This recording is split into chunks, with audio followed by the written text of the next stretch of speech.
అమ్మఒడి పథకం పేరు మార్చారు. తల్లికి వందనంగా ఆ పథకానికి పేరు పెట్టారు. కానీ రెండో సంవత్సరంలోనే వైఎస్ జగన్మోహన్ రెడ్డి లాగా ఈ పథకాన్ని మేము అమలు చేయలేం. వైఎస్ జగన్మోహన్ రెడ్డి కమిట్మెంట్‌తో మేము పోటీ పడలేమని నారా లోకేష్ ఒప్పుకున్నట్టుగా అయిపోయింది.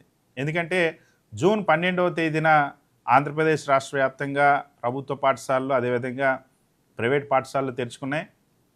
జూనియర్ కాలేజీలు కూడా తెరుచుకున్నటువంటి పరిస్థితి.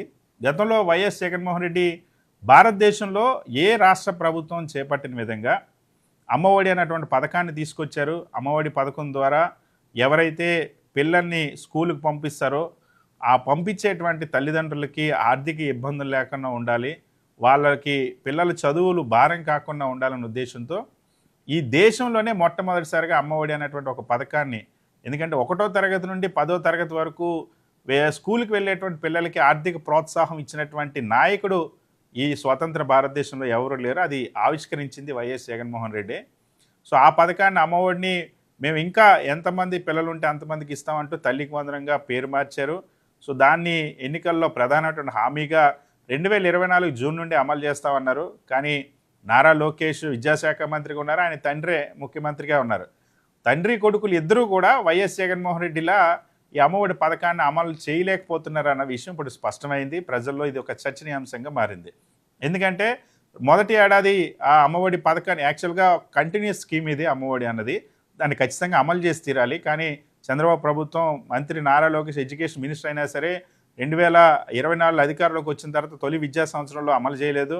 రెండో విద్యా సంవత్సరంలో 84 లక్షల మంది విద్యార్థుల సంఖ్యను 66 లక్షలకి కుదించి అక్కడ 15,000 ఇస్తామని చెప్పి 13,000 ఇచ్చారు. ఆ తర్వాత ఇప్పుడు మూడో సంవత్సరానికి వస్తే జూన్ 12 వచ్చింది. ప్రభుత్వ పాఠశాలలు, ప్రైవేట్ పాఠశాలలు అన్నీ తెరుచుకున్నాయి. కానీ ఎవరికి అమ్మఒడి తల్లికి వందనంగా ఇవ్వనటువంటి పరిస్థితి. వాస్తవానికి జూన్లో స్కూళ్ళు తెరిచే నాటికే ప్రతి ఏటా కూడా మేము ఆ తల్లికి వందనం పథకాన్ని అమలు చేస్తామంటూ అసెంబ్లీలోనూ బయట సభల్లో కూడా చెప్పినటువంటి పరిస్థితి ముఖ్యమంత్రి చంద్రబాబు చెప్పారు, నారా లోకేష్ చెప్పారు. కానీ ఇప్పుడు స్కూళ్ళు తెరుచుకున్నా సరే, జూన్ 12 దాటిపోయినా సరే తల్లికి వందనం నిధులు జమ చేయలేదు. అసలు ఇస్తారో ఇవ్వాలో చెప్పలేదు, ఎప్పుడు ఇస్తారో చెప్పలేదు, ఎందుకు జూన్ 12 ఇవ్వలేదో చెప్పలేదు. ఈ ఏడాది ఏమైనా మార్పులు చేర్పులు చేస్తూ ఉన్నారా, ఎంతమందికి ఇస్తున్నారో కూడా చెప్పినటువంటి పరిస్థితి. అంటే రెండో సంవత్సరమే జగన్మోహన్ రెడ్డిలా అమలు చేయాలని ప్రయత్నించి బోర్లా పడినటువంటి పరిస్థితి. వైఎస్ జగన్తో పోటీ పడలేమో అని నారా లోకేష్ పరోక్షంగా అంగీకరించినటువంటి పరిస్థితి.